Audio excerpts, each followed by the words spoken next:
dit. C'est-à-dire que le président Biya a instauré, soi-disant, la démocratie à son corps défendant.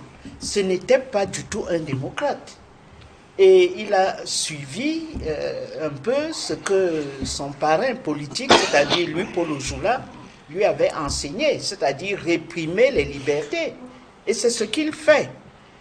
On n'est plus à l'ordonnance du 12 mars 1962, lorsqu'il y a eu cette ordonnance contre la subversion, et qui indiquait que celui qui tient des propos contre le gouvernement, et on peut l'arrêter ici, le déporter à Djoliré ou je ne sais où, jusqu'à la fin, c'était comment on dit ça, des prisons administratives, des détentions administratives, mais qui portaient tous les germes de la Gestapo que Edmond Kamgia vient de rappeler.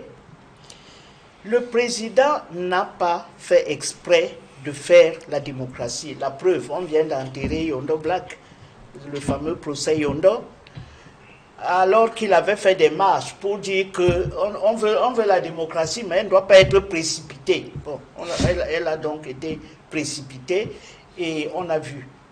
Le président de la République a été conscient dès 1992 qu'il perdait toutes les élections.